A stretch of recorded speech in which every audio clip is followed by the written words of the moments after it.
Hey everyone, welcome back. Ready for another deep dive? Definitely. Always up for exploring new ideas. Well, today we're tackling something that I think a lot of language learners struggle with. Oh, let me guess. Thinking and speaking in English more naturally. You got it.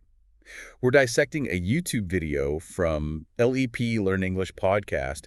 It's called How to Think and Speak in English, Podcast and Chill Beginner. Ah, that sounds promising. What kind of approach does it take? It's actually packed with really practical tips, which is great, Love that. Practical is always good. for sure. The video starts with a surprisingly simple idea.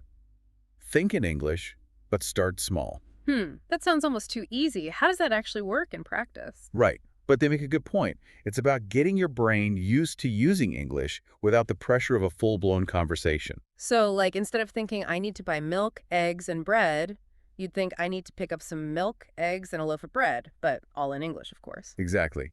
The video even suggests something as basic as looking around and naming the objects you see. Table, chair, window, that kind of thing. Yeah, exactly. Simple, but effective. I can see how that would be a good starting point, just getting those neural pathways firing. And then you can gradually build up from there. Now, the video doesn't just stop at those internal monologues. It takes things a step further by suggesting we make English a part of our entire day, not just dedicated study time. Ooh, I like where this is going. Tell me more. Think reading news in simplified English, listening to music, or watching movies and shows with subtitles. So it's about creating that immersion environment even outside of formal study. Precisely. It's about constantly exposing yourself to the language, even passively. I'm a big fan of that approach. It takes the pressure off and allows you to learn more organically. Totally agree. And as you get more comfortable, you can even start challenging yourself to focus on the dialogue and repeat phrases. Ah, so you're not just absorbing the language, you're actively engaging with it. Exactly. Okay, now here's where it gets interesting. The video talks about speaking out loud even when you're alone. Wait, really? That sounds a bit strange. I know, right? Yeah. But they make a pretty compelling case for it. I'm intrigued. Lay it on me. Well, they basically emphasize that vocalizing, even to an empty room, is a crucial step. Why is that? They say it helps train your brain and build confidence. Two essential ingredients for fluency. Okay, I can see how that would make sense, especially for people who are a bit shy about speaking English in front of others. Right, it's like a safe space to practice and get comfortable with the sounds. So what kind of things do they suggest saying out loud? They give some fun examples, like narrating your actions while you're doing chores, practicing introductions in the mirror, or talking about your favorite topic as if you were explaining it to someone else. I love those ideas. It's like giving your brain a workout and forcing it to retrieve words and string them together into sentences. And do you think that helps with pronunciation and fluency as well? Oh, absolutely. When you vocalize, you're literally training your mouth muscles to form the sounds correctly. Plus, the more you practice speaking, the faster your brain will be able to access those words you need. Makes sense. And speaking of accessing words quickly, the video highlights the importance of mastering common phrases. Oh, yeah, that's a good one. Why do you think that's so valuable? Well, think about it. In everyday conversations, we use a lot of set phrases, right? Greetings, polite expressions, ways to ask for help. It's like having these pre-constructed building blocks of language. So instead of struggling to piece together individual words in the heat of the moment. You can just pull out those ready-made phrases. Exactly.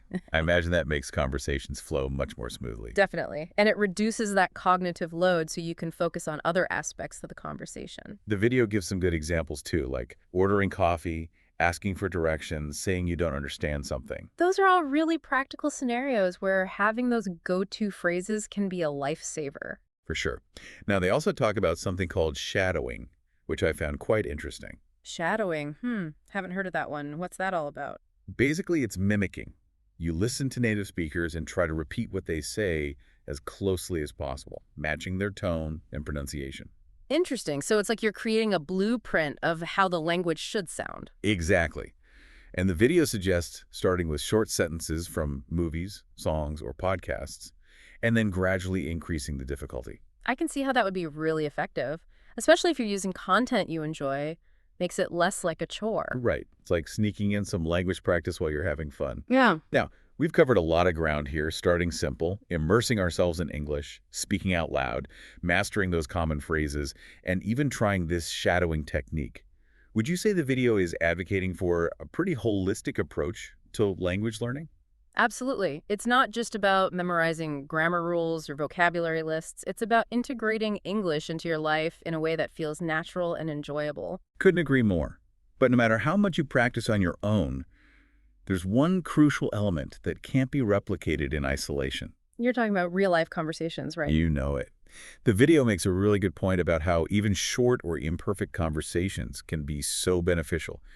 It's all about getting comfortable with using the language spontaneously and dynamically. I totally get that. It's one thing to practice in your head or even with a tutor, but it's a whole different ballgame when you're out in the real world. Exactly. It pushes you outside of your comfort zone and forces you to think on your feet. And those are the moments where the real learning happens. So how does the video suggest we go about getting those real life conversations? They have some pretty practical suggestions, like finding language exchange partners online, joining English-speaking groups, or just chatting with any English-speaking friends you might have. I love that they're focusing on accessibility. You don't need to enroll in some fancy language program to get those real life interactions. Right, it's about seeking out opportunities wherever you can find them. Now, before we move on to the last point, is there anything else you'd like to add about the value of real-life conversations? Hmm. I think the key is to remember that everyone starts somewhere. Mistakes are inevitable, and they're actually a valuable part of the learning process. It's about progress, not perfection, right? 100%. The more you put yourself out there, the more you'll learn from those stumbles and grow. And I think it's important to remember that even those small conversations can be really confidence boosting. Absolutely. There's nothing quite like successfully navigating a conversation in a new language. Okay, so speaking of growth, the video also recommends a practice of regular reflection. Oh, yeah, that's a good one. They suggest taking a few minutes each day to just write down or record your thoughts in English. It doesn't have to be anything elaborate, just a way to capture what's going on in your mind. Like a language learning journal, but less structured. I like that. What I find fascinating is this idea of metacognition, right? Yeah. Thinking about your own thinking. Exactly. It helps you become more aware of your own learning process and identify areas where you can improve. So it's not just about practicing the language, it's about understanding how you're learning. And if you record yourself speaking, you can literally hear the improvements over time. That's such a good motivator. Now, we've explored a lot of techniques from this video, from thinking in English to shadowing to having those real-life conversations. What stands out to you as the most valuable takeaway? I think what impressed me the most is the video's emphasis on making English a part of your life, not just a subject you study. I completely agree. It's about weaving it into your everyday experiences, Through your thoughts, the media you consume, the conversations you have. finding what works for you and creating that sustainable, engaging learning environment. And they emphasize the enjoyment factor, too, which I think is so important. No one wants to feel like they're slogging through a chore. Right, it should feel like a journey of discovery. Now, I'm curious, what about you? What resonated with you the most? You know, for me, I keep coming back to that idea of thinking in English. It's so fundamental, but can also be so elusive. The video didn't really give any magic tricks for how to do it, but I'm hoping maybe you have some insights. What strategies have helped you cultivate that ability? That's a great question. It's definitely a skill that takes time and consistent effort. For me, it starts with building that strong foundation. The basics, Hmm? like vocab, grammar, pronunciation. Yeah, you got to have those building blocks in place first. And then you can start focusing on internalizing the language, making it a part of how you think. What does that internalization process actually look like? Are there any specific exercises you found effective? One of the simplest things is just making that conscious effort to use English in your internal monologue throughout the day. So instead of thinking, what should I have for dinner tonight in your native language? You'd think it in English. What am I going to have for dinner tonight? Simple things like that. So you're basically retraining your brain to default to English. Little by little. And as you get comfortable, you can start to challenge yourself to think about more complex topics. Like reading articles or watching documentaries. Exactly. And then actively engaging with the material in English. So you're gradually increasing that complexity and depth of your thoughts. And don't be afraid to talk to yourself out loud either. Oh, yeah, that's a good one. We talked about that earlier. Narrate your actions, have imaginary conversations, practice giving presentations, anything that gets you comfortable vocalizing those thoughts. The more you use it, the more natural it becomes. Just like any skill, the more you practice, the better you get. And don't get discouraged if it feels slow at first. It's a journey, not a race. Right, exactly. Be patient with yourself, celebrate those small victories, and keep at it. Consistency is key. Well, we've covered a lot of valuable ground today. For our listeners, what's the most important takeaway, you think? I think it's remembering that language learning doesn't have to be dry and academic. It can be fun and engaging and even playful. I love that. I think that applies to learning anything, really. When you're enjoying it, you're way more likely to stick with it. If you can make it playful, engaging, relevant to your life, that's when you're setting yourself up for success. So before we wrap up today, I want to leave everyone with a little challenge. Ooh, I like challenges. What is it? Think back to all those techniques and choose one that you can try incorporating into your routine, starting tomorrow. Love that.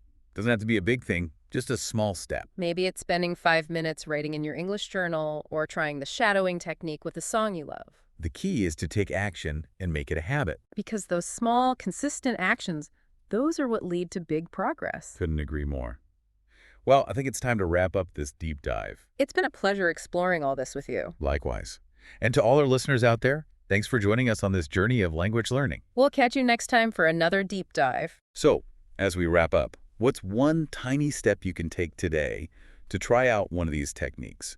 Maybe plan tomorrow's outfit, but think it through in English. Ooh, that's a good one. Or even something as simple as switching your phone's language settings. Little nudges throughout the day, you know? Yeah, those little things can make a difference. It all adds up over time. Exactly. And remember, it's not about being perfect. It's about making progress and having fun while you do it.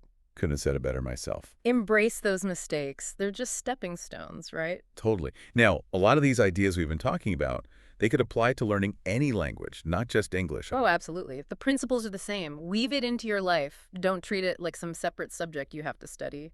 Make it a part of who you are, how you think. And find that joy in the process. That's what keeps you going. For sure. So whether you're learning English, Spanish, French, or any other language out there, We hope this deep dive has given you some good ideas to take with you. keep practicing, stay curious, and most importantly, have fun. That's it for today's deep dive. Until next time.